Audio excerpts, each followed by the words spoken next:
Bien-aimés dans le Seigneur, bonjour et bienvenue en ce merveilleux dimanche du mois de février. Et nous bénissons le Seigneur, nous remercions le Seigneur pour sa protection, pour sa miséricorde et pour sa grâce.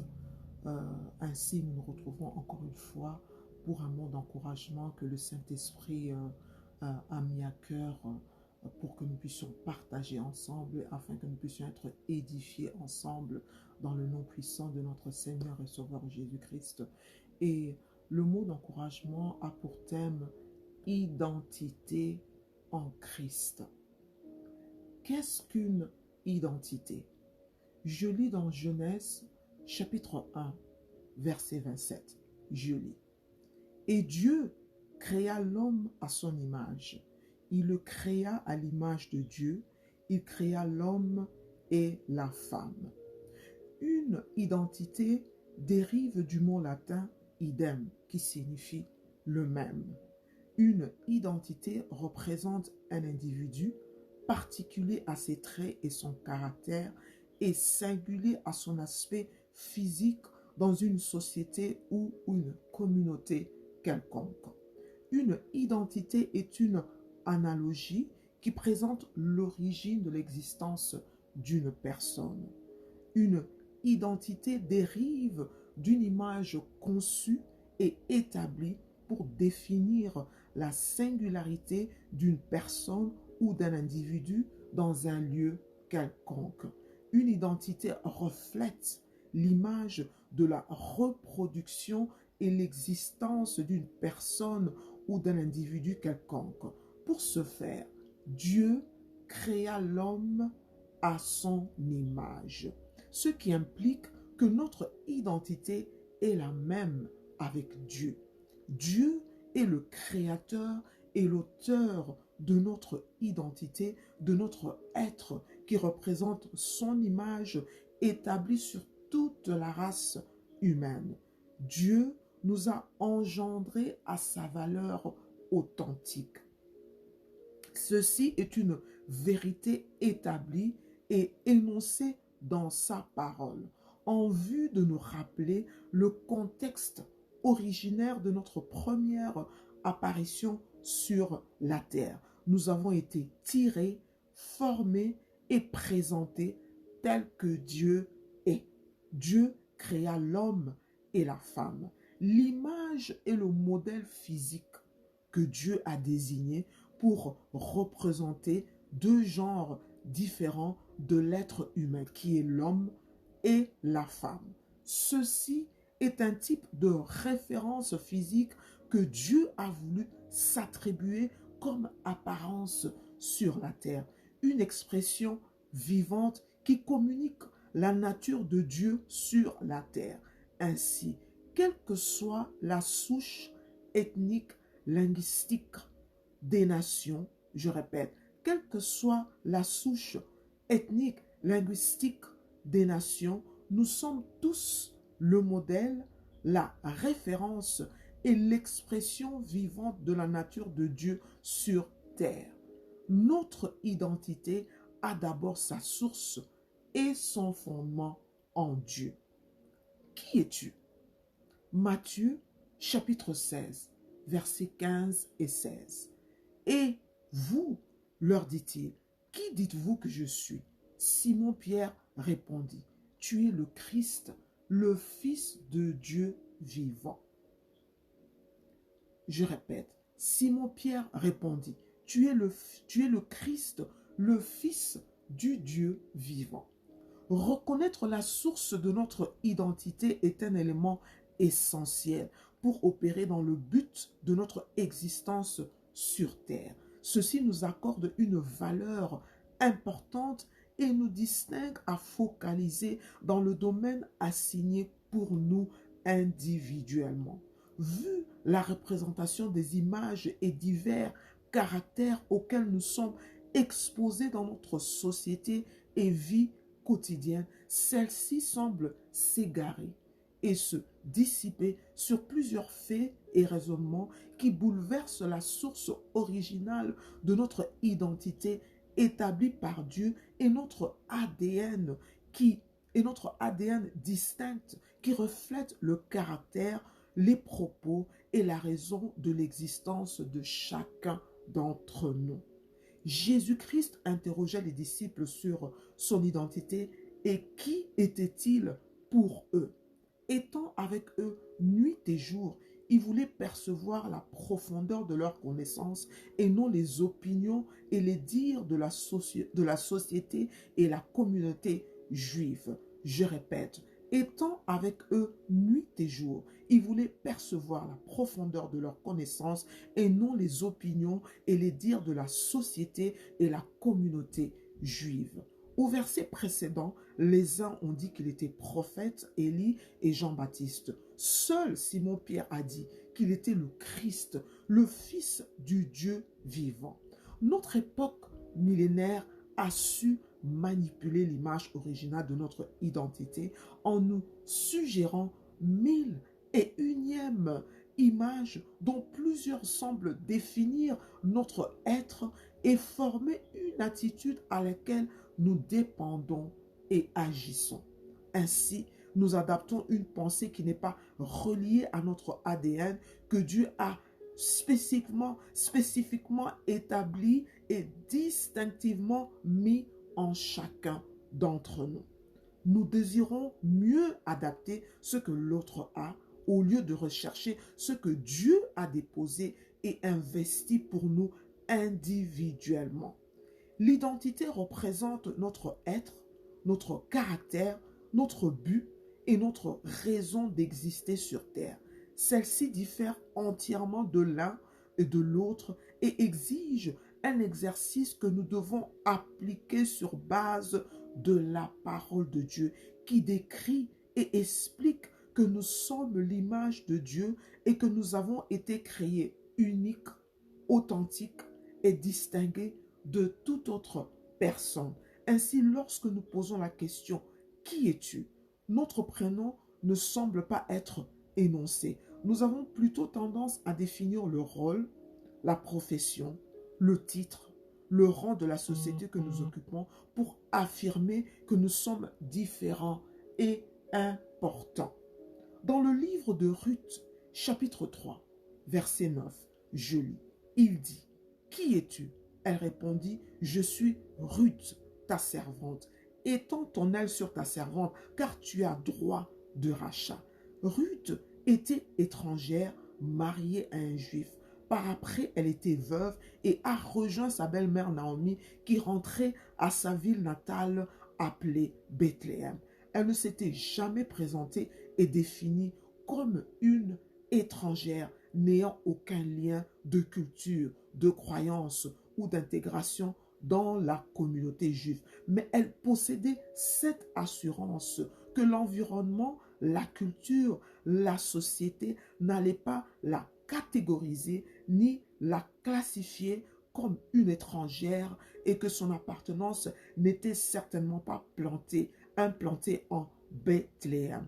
Notre époque millénaire a injecté plusieurs façades qui affectent et étouffent notre identité établie par Dieu pour laquelle nous luttons nuit et jour et essayons de justifier pour appartenir et être acceptés dans l'espace et l'environnement que nous occupons.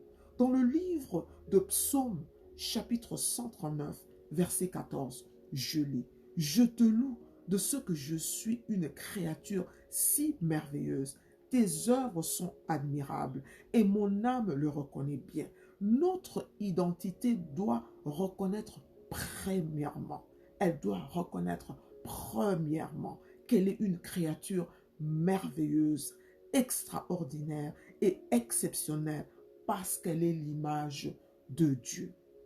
Que dis-tu de toi-même?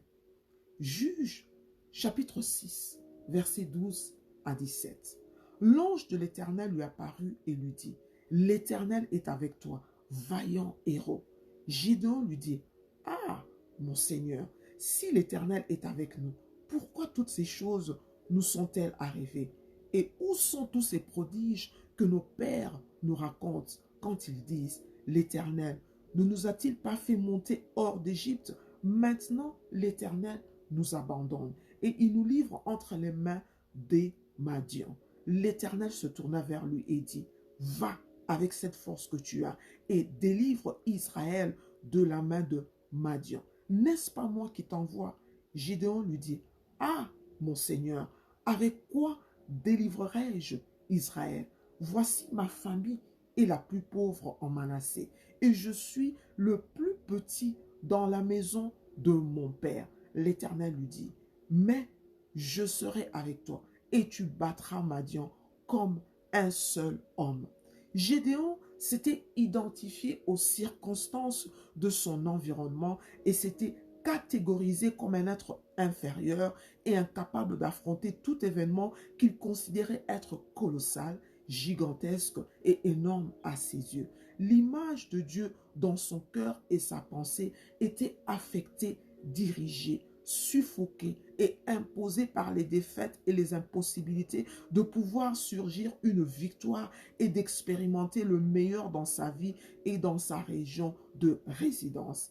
Ainsi, cela semblait difficile pour lui de percevoir une image de lui-même comme un héros vaillant qui fait preuve de bravoure, de courage face à l'ennemi et à toute adversité qu'il devra affronter. Pour cette raison, l'ange de l'Éternel devait lui rappeler. L'ange de l'Éternel devait lui rappeler que l'Éternel est avec lui et que sa victoire était établie en lui pour vaincre toute bataille. Gédéon est l'exemple approprié pour nous qui expérimentons une crise pandémique globale et traversons individuellement des circonstances qui étouffent la voix du Saint-Esprit en nous et nous attachent aux événements et difficultés quotidiennes dont la résolution semble impossible et s'avère prolongée. Ceci provoque des doutes et font surgir des questions de qui nous sommes réellement en Dieu. Sommes-nous son image? Sommes-nous façonnés à sa grandeur et à sa faveur? Ou acceptions-nous les défis et l'identification des circonstances de la société qui rendent notre parcours accablant à chaque étape? Notre identité n'est pas reliée aux éléments et environnements de l'extérieur. Elle est représentée et reproduite par l'image intérieure établie par l'Esprit de Dieu qui réside en nous. Notre force, notre capacité, notre distinction, notre possibilité sont enracinées dans notre être intérieur, notre cœur et notre pensée dont le Saint-Esprit déclare et affirme que nous sommes des vaillants héros, nous sommes puissants, nous sommes forts, nous avons la bravoure et le courage de surmonter, de survoler et de vaincre par la grandeur et la puissance du Saint-Esprit qui réside en nous. Luc chapitre 6, verset 45. Je lis. La personne qui est bonne tire le bien de son cœur, qui est plein de bonnes choses. La personne qui est mauvaise tire le mal de son cœur, qui est plein de mauvaises choses. Oui, ce qui remplit le cœur de quelqu'un, voilà ce qui sort de sa bouche. Nous sommes appelés à emmagasiner et enregistrer la parole de Dieu dans notre cœur en vue de communiquer, de décréter et déclarer l'image de Dieu établie en nous par rapport à toute situation et tout événement quotidien de notre vie. Lorsque notre cœur est rempli de la parole de Dieu, qui nous rappelle que nous sommes une créature merveilleuse, nous sommes vaillants, nous sommes des héros, nous sommes l'image, la classe et le rang de Dieu. Nous sommes élevés, nous sommes premiers et nous sommes plus que vainqueurs. Nous avons un destin merveilleux et admirable. Et ceux-ci sont marqués et désignés pour que chaque personne, peu importe leur nationalité et leur rôle dans la vie courante, puisse les acquérir, y croire et le devenir. bien-aimés dans le Seigneur, je crois que vous avez été édifiés par ce mot d'encouragement qui est l'identité en Jésus-Christ.